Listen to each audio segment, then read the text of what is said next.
सितंबर 2003 में ब्रिटेन में शफीलिया अहमद नाम तेजी से चर्चा में आता है। चर्चा में आने की वजह थी कि 17 साल की शफीलिया अहमद अचानक से लापता हो जाती हैं। महीनों की तलाश के बाद भी शफीलिया अहमद का कहीं भी अता पता नहीं चलता है। यहाँ तक कि इस केस में शक की सुई शफीलिया अहमद के माता पिता तक चली जाती है, मगर पुलिस के हाथ खाली रहते हैं। 10 साल तक पुलिस के हाथ खाली रहते हैं, मगर फिर अचानक प्रकृति की तरफ से कुछ ऐसा होता है कि परत दर परत केस की सच्चाई बाहर आने लगती है और फिर बेहद ही हैरान कर देने वाला खुलासा होता है। तो आखिर क्या है शफीलिया अहमद के गायब होने की पूरी कहानी? पुलिस जांच में क्या कुछ सामने आया और आखिर इस केस का खुलासा कैसे हुआ? जानने के लिए इस वीडियो में आखिर तक बने रहें। अब तक आप समझ गए होंगे कि ये कहानी शफीलिया अहमद नाम की एक लड़की की है। शफीलिया का जन्म 14 जुलाई 1986 को हुआ था। शफीलिया एक ब्रिटिश पाकिस्तानी मूल की लड़की थी। शफीलिया अहमद के पिता इफ्तिकार अहमद मूल रूप से पाकिस्तान के गुजरात जिले के उत्तम गांव के रहने वाले थे। लगभग 20 से 22 साल की उम्र में इफ्तिकार रोजगार की तलाश में ब्रिटेन चले आते हैं। यहीं रहते हुए काम करने के दौरान ही इफ्तिकार को विदेशी मूल की एक लड़की से प्यार होता है और वो उसी से शादी कर लेते हैं।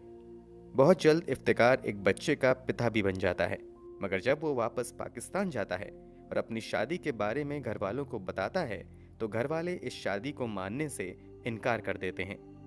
फिर इफ्तिकार के घर वाले इफ्तिकार पर पाकिस्तानी लड़की से दूसरी शादी करने का भारी दबाव बनाते हैं। घर वालों की जिद के आगे इफ्तिकार झुक जाता है और उसकी शादी फरजाना अहमद नाम की एक पाकिस्तानी लड़की से कर देते हैं। शादी के बाद इफ्तिकार वापस ब्रिटेन जाता है और वहां अपनी पहली पत्नी को सच्चाई बताने के बाद उसे तलाक दे देता है। फिर कुछ समय बाद इफ्तिकार अपनी दूसरी पत्नी फरजाना को भी पाकिस्तान से अपने साथ ब्रिटेन लेकर चला आता है। ब्रिटेन आने के बाद इफ्तिकार अपनी पत्नी के साथ ब्रैडफोर्ड वेस्ट यॉर्कशायर में रहने लगता है।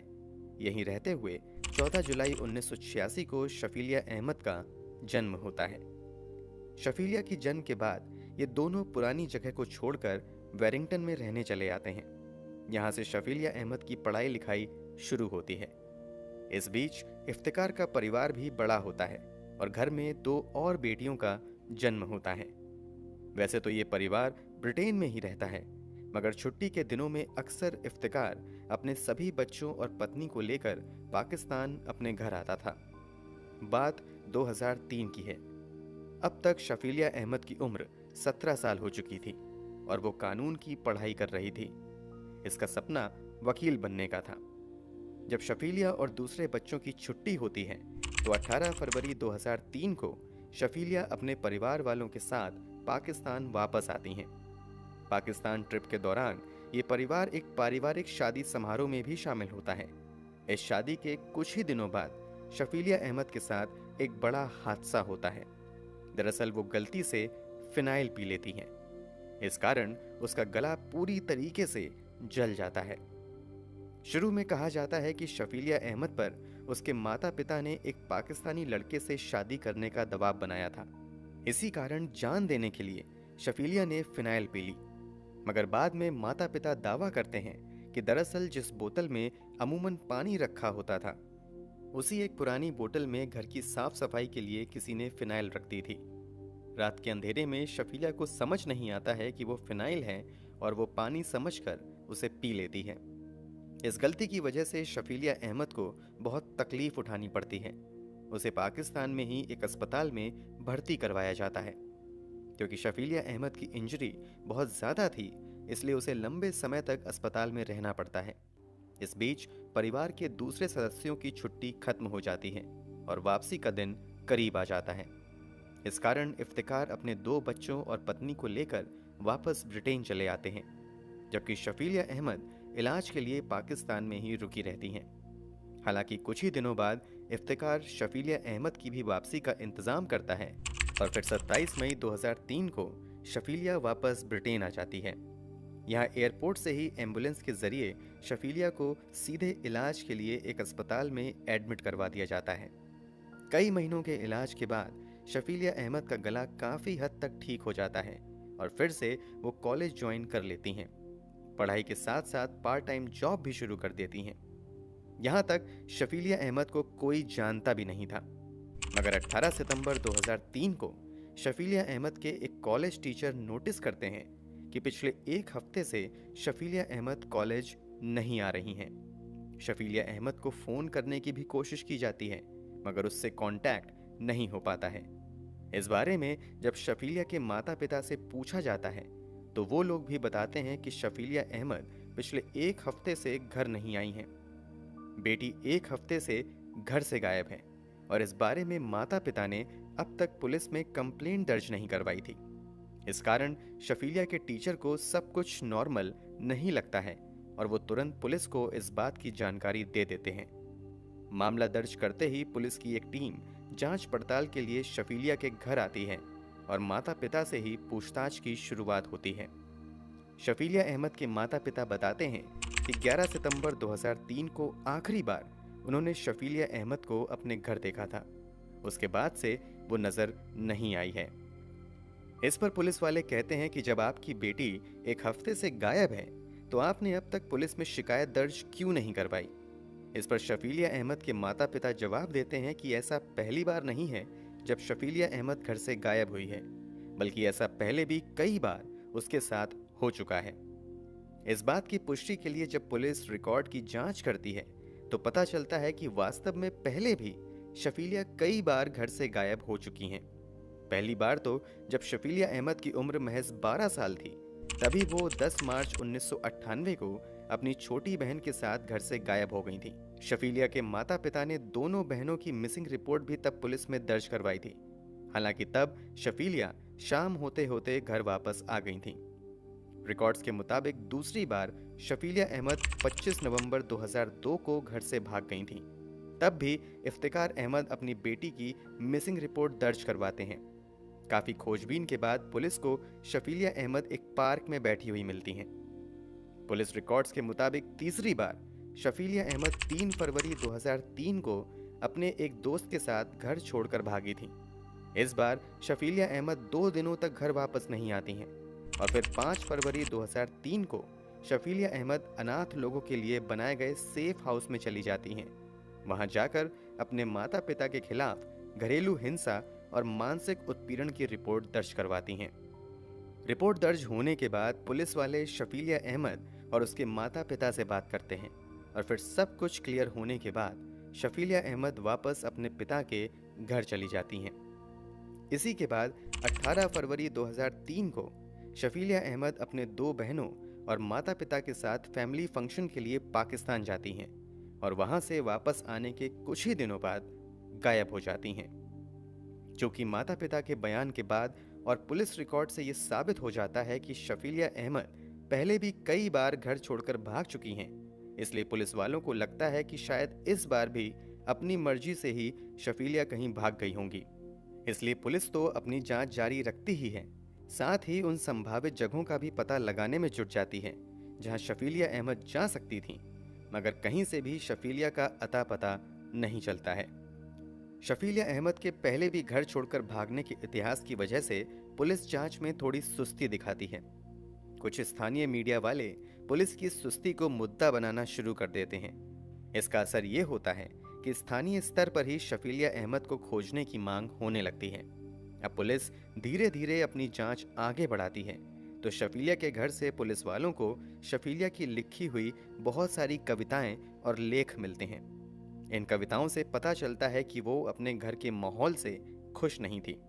माता पिता चाहते थे कि शफीलिया एक ट्रेडिशनल पाकिस्तानी लड़की के तौर पर अपना जीवन बिताए, जबकि शफीलिया अहमद को वेस्टर्न कल्चर ज़्यादा भा रहा था। इसी दर्द को शफीलिया अहमद ने अपनी कविताओं के जरिए पन्नों पर उतारा था। जब शफीलिया की ये कविताएं लोगों तक पहुंचती हैं तो धीरे धीरे ये मामला और तूल पकड़ने लगता है और पुलिस पर शफीलिया को ढूंढने का दबाव बहुत ज़्यादा बढ़ने लगता है। इसी के बाद पुलिस वाले एक्शन में आते हैं और हर उस जगह की तलाश करते हैं जहां शफीलिया जा सकती थी, मगर कहीं से भी उसका कोई भी सुराग नहीं मिलता है। हालांकि एक सीसीटीवी फुटेज में शफीलिया अहमद की तस्वीर जरूर दिखाई जाती है। जब वो सीसीटीवी फुटेज शफीलिया के माता पिता को दिखाई जाती है तो इस बात की पुष्टि करते हैं कि सीसीटीवी फुटेज में दिख रही लड़की शफीलिया अहमद है। ये तस्वीर लड़की के गायब होने के कुछ दिन बाद की थी। जब माता पिता अपनी बेटी की पहचान कर लेते हैं तो पुलिस ये मान लेती है कि कम से कम शफीलिया जिंदा तो है। हालांकि मामले में नया मोड़ तब आता है जब ये तस्वीर शफीलिया के स्कूल टीचर को दिखाई जाती है। दरअसल जब वह तस्वीर शफीलिया के क्लास टीचर को दिखाई जाती है तो वो कहते हैं कि फोटो में दिख रही लड़की कहीं से भी शफीलिया अहमद नहीं है। कुछ दूसरे लोग भी सीसीटीवी फुटेज देखकर इस बात की पुष्टि करते हैं कि फुटेज में दिखने वाली लड़की शफीलिया अहमद नहीं है। अब पुलिस वालों का माथा घूमने लगता है कि आखिर शफीलिया के माता पिता ने फोटो में दिख रही लड़की की झूठी पहचान क्यों की। क्या वो कुछ छुपाने की कोशिश कर रहे हैं? इसी बात का पता लगाने के लिए पुलिस वाले चुपके से शफीलिया अहमद के माता पिता के घर पर कई जगह ऑडियो रिकॉर्डिंग डिवाइस लगा देते हैं। अब पुलिस वाले घर में लगे ऑडियो रिकॉर्डिंग डिवाइस पर रिकॉर्ड हुई बातचीत की बारीकी से जांच पड़ताल करते रहते हैं। रिकॉर्डिंग के मुताबिक एक दिन इफ्तिकार अहमद घर में बात करता हुआ सुनाई देता है कि ब्रिटेन में अगर तुम 40 लोगों को भी मार दो और एक भी सबूत ना छोड़ो तो यहाँ का कानून तुम्हारा कुछ भी नहीं बिगाड़ सकता है। इसके अलावा एक दिन इफ्तिकार अहमद कहता हुआ सुनाई देता है कि अगर पुलिस ने कार के अंदर से डीएनए सैंपल कलेक्ट किया तो क्या हो सकता है। इसके अलावा ऑडियो रिकॉर्डिंग डिवाइस में कई और ऐसी बातें रिकॉर्ड होती हैं जिससे सुनने के बाद शक होने लगता है कि शायद इफ्तिकार अहमद ने ही अपनी बेटी के साथ कुछ किया है। क्योंकि अब पुलिस वालों को इफ्तिकार अहमद के ऊपर ही शक होने लगता है, इसलिए इफ्तिकार अहमद की कई बातों को आधार बनाते हुए 18 दिसंबर 2003 को पुलिस वाले इफ्तिकार और उसकी पत्नी फरजाना अहमद के अलावा परिवार के 5 और सदस्यों को शफीला अहमद के हत्या करने और उसकी लाश छुपाने के इल्जाम में गिरफ्तार कर लेते हैं। पुलिस ने इन लोगों को केवल शक के आधार पर गिरफ्तार किया था। पुलिस को उम्मीद थी कि जांच पड़ताल के दौरान इन लोगों के खिलाफ कोई ना कोई सबूत पुलिस निकाल ही लेगी, मगर पुलिस को गिरफ्तार किए गए किसी भी शख्स के खिलाफ कोई सबूत नहीं मिलता है और आखिरकार गिरफ्तार किए गए सभी लोगों को पुलिस कुछ ही दिनों के बाद रिहा कर देती है। अब 2003 से साल बदलकर हो चुका था 2004। शफीलिया अहमद के मामले में पुलिस के हाथ अब तक खाली थे। पुलिस शफीलिया अहमद को खोजने की कोशिश में जुटी हुई थी कि इसी बीच ब्रिटेन के सेडविक कम्ब्रिया इलाके से बहने वाली मशहूर कैंट नदी में जबरदस्त बाढ़ आ जाती है।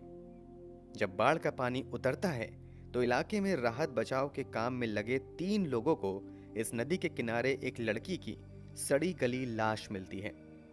जिस जगह पर लाश मिली थी और जहां से शफीलिया अहमद गायब हुई थीं, वो दोनों जगह काफी दूरी पर थीं। फिर भी पुलिस वालों को शक होता है कि कहीं ये शव शफीलिया अहमद का तो नहीं है। इसी बात की पुष्टि के लिए डेड बॉडी से डीएनए सैंपल कलेक्ट किए जाते हैं और फिर उसका मिलन इफ्तिकार और फरजाना के डीएनए सैंपल से किया जाता है। सब उस वक्त चौंक जाते हैं जब बाढ़ में बहकर आई लाश और इफ्तिकार अहमद के डीएनए सैंपल मैच कर जाते हैं। इसका मतलब था कि नदी से बहकर आई वो लाश किसी और की नहीं बल्कि शफीलिया अहमद की है। मतलब कि जिस शफीलिया अहमद की तलाश में पुलिस लगी हुई थी वो अब एक मुर्दे के रूप में पुलिस तक आ चुकी थी। अब पुलिस के सामने सबसे बड़ा सवाल था कि आखिर शफीलिया अहमद की हत्या किसने और क्यों की है। शफीलिया अहमद के माता पिता के बयान और हरकतों से पहले भी उन पर शक हुआ था और 2003 में भी इन दोनों को गिरफ्तार किया गया था। इसीलिए एक बार फिर से इन दोनों से पूछताछ की जाती है और एक बार फिर से इन्हें गिरफ्तार किया जाता है। मामले की सुनवाई भी होती है मगर इन दोनों पर कोई आरोप साबित नहीं हो पाता है और फिर से इन्हें रिहा करना पड़ता है। पुलिस वाले कुछ और सस्पेक्ट को हिरासत में लेते हैं और उन सभी के खिलाफ भी मामला दर्ज करते हुए जांच आगे बढ़ाई जाती है, मगर काफी कोशिशों के बाद भी पुलिस कातिल तक नहीं पहुंच पाती है। इस तरह समय बीतता जाता है लेकिन शफीलिया अहमद के कातिलों का कहीं भी अता पता नहीं चलता है।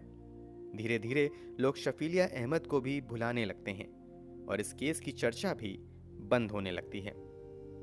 शफीलिया अहमद 2003 में गायब हुई थी और अब आ चुका था साल 2010।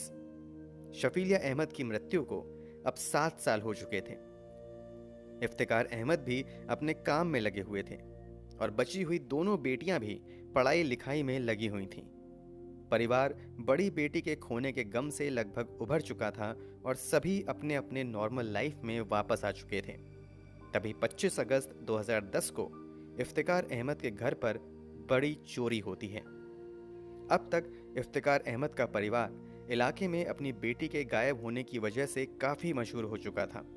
इस कारण जब इस घर में चोरी की वारदात होती है तो ये खबर भी अखबारों की सुर्खियां बनने लगती हैं और एक बार फिर से पुलिस पर भारी दबाव आ जाता है।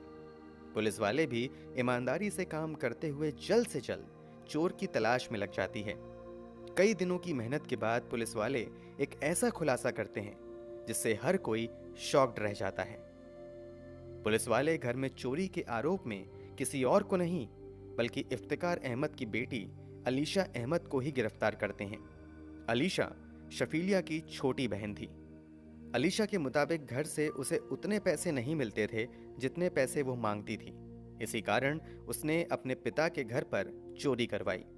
पुलिस ने चोरी वाले केस को बहुत जल्दी सॉल्व कर लिया था, मगर पुलिस वालों को यहाँ एक मौका नजर आता है और अब वो एक बार फिर से कई साल पहले गायब हुई शफीलिया वाली फाइल को खोलते हैं और अलीशा से उसकी बहन शफीलिया के बारे में बातचीत करना शुरू करते हैं। शुरुआती बातचीत में ही पुलिस वालों को लगता है कि अलीशा शफीलिया के गायब होने के बारे में कुछ ऐसा जानती है जिससे दुनिया अब तक बेखबर है। पुलिस वाले अलीशा से शफीलिया अहमद के बारे में बताने की जिद करते हैं, मगर अलीशा बिल्कुल खामोश रहती है। फिर यहाँ पुलिस वाले अलीशा को कहते हैं कि तुमने अपने ही घर में चोरी करवाई है, इसके लिए तुम्हें लंबी जेल हो सकती है, लेकिन अगर तुम शफीलिया के बारे में कुछ ऐसा बताओ जो अब तक कोई नहीं जानता है तो तुम्हारी सजा काफी कम हो सकती है। इसके बाद अलीशा जो खुलासा करती है उसे सुनकर हर किसी के पैरों तले जमीन खिसक जाती है। अलीशा बताती है कि उसकी बहन शफीलिया अहमद को किसी और ने नहीं बल्कि उसके पिता इफ्तिकार और माँ फरजाना अहमद ने हम सभी बहनों के सामने मारा था और फिर उसकी लाश को अपनी कार में रखकर दूर जंगल में फेंक दिया था, मगर बाढ़ की वजह से लाश बहकर जंगल से नदी किनारे आ गई थी। अलीशा के मुताबिक इफ्तिकार और फरजाना को अपनी बेटी का मॉडर्न लाइफस्टाइल बिल्कुल भी पसंद नहीं था। इसके अलावा शफीलिया किसी लड़के से प्यार भी करने लगी थी। ये बात भी इफ्तिकार और फरजाना को पसंद नहीं आती है और इसी बात के लिए ये दोनों रोज रोज शफीलिया अहमद को टोकते रहते हैं। इसके अलावा जब शफीलिया अहमद की एक लड़के से दोस्ती की बात सामने आती है तो इफ्तिकार और फरजाना अब जल्द से जल्द शफीलिया की शादी अपने पसंद के लड़के से करवाने की कोशिश में लग जाते हैं। जब ये परिवार 2003 में एक फैमिली फंक्शन के लिए पाकिस्तान जाता है तो वहाँ एक लड़के से ज़बरदस्ती शफीलिया की शादी करवाने की कोशिश की जाती है, मगर शफीलिया अहमद शादी को करने से मना कर देती हैं और इसी से बचने के लिए फिनाइल पी लेती हैं। इस कारण उसकी तबीयत खराब हो जाती है और उसकी शादी टल जाती है। जब शफीलिया वापस ब्रिटेन आती हैं तो यहाँ भी उसके परिवार वाले अपनी पसंद के लड़के से शादी करवाने की जिद करने लगते हैं। जब शफीलिया इस शादी के लिए मना करती है तो उसके पिता को गुस्सा आता है और वो पहले तो शफीलिया को गुस्से से मारते हैं और फिर पॉलिथीन बैग में उसका मुंह ढक देते हैं। इस कारण दम घुटने की वजह से शफीलिया अहमद की मौत हो जाती है।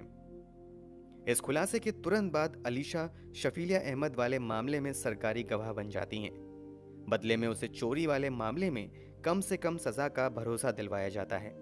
अलीशा के बयान के आधार पर ही 2 सितंबर 2010 को फरजाना और इफ्तिकार को गिरफ्तार कर लिया जाता है और इन दोनों के खिलाफ अपनी ही बेटी की हत्या का केस चलता है।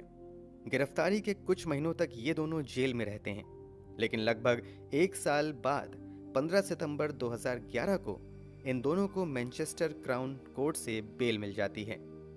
आगे की जांच में पुलिस वाले कुछ अहम सबूत इकट्ठा करके लाते हैं और फिर उन सबूतों के आधार पर 21 मई 2012 से इस केस की सुनवाई चेस्टर क्राउन कोर्ट में शुरू होती है। पहले तो फरजाना और इफ्तिकार दोनों ही अपनी बेटी की हत्या से इनकार करते रहते हैं, मगर जब फरजाना को लगने लगता है कि अपनी ही बेटी की हत्या के मामले में ये फंसने वाली है, तो 9 जुलाई 2012 को फरजाना कोर्ट में फाइनली एक्सेप्ट कर लेती है कि शफीलिया अहमद की हत्या किसी और ने नहीं बल्कि इफ्तिकार अहमद ने ही की है। अपने बयान में फरजाना ये भी बताती है कि उसने इफ्तिकार अहमद को रोकने की कोशिश भी की थी, मगर उल्टे इफ्तिकार अहमद ने फरजाना को भी मारा पीटा और धमकी दी कि अगर तुम में से किसी ने भी इस बारे में किसी को भी बताया तो उसका भी हाल शफीलिया जैसा ही होगा। अब इफ्तिकार अहमद के खिलाफ 2 गवाह हो चुके थे। इसके अलावा पुलिस वाले भी जो सबूत इकट्ठा करते हैं वो भी इशारा करते हैं कि इफ्तिकार अहमद ने ही शफीलिया अहमद की हत्या की थी, फिर उसकी लाश को बहुत दूर जंगल में फेंक दिया। मगर इत्तेफाक से उस इलाके में बाढ़ आ गई और बाढ़ के पानी के साथ शफीलिया की लाश बहते हुए खुद ही नदी के किनारे पहुंच गई। फाइनली लंबी सुनवाई के बाद अगस्त 2012 में फरजाना और इफ्तिकार को अपनी ही बेटी की हत्या और हत्या के बाद लाश गायब करने का दोषी पाया जाता है और इन दोनों को 25-25 साल की सजा सुनाई जाती है। कोर्ट में यह भी साबित होता है कि ये एक ऑनर किलिंग थी। कोर्ट के इस फैसले के बाद हर साल शफीलिया अहमद की याद में 14 जुलाई को यानी शफीलिया अहमद के बर्थडे के दिन national day of memory for victims of honour killing भी मनाई जाती है। दोस्तों, ये पूरी कहानी जानने के बाद आप क्या कहेंगे? कमेंट बॉक्स में ज़रूर बताएं। अगर आपको हमारी मेहनत पसंद आई हो तो इस वीडियो को लाइक करते हुए शेयर भी करें। अगर आपने अब तक इस चैनल को सब्सक्राइब नहीं किया है तो जल्दी से चैनल को सब्सक्राइब करने के बाद लेटेस्ट वीडियो के लिए बेल आइकन भी ज़रूर दबा लें। क्राइम की दुनिया से जुड़ी ऐसी ही हैरान कर देने वाली कहानियों के लिए हमारे साथ लगातार जुड़े रहें। धन्यवाद।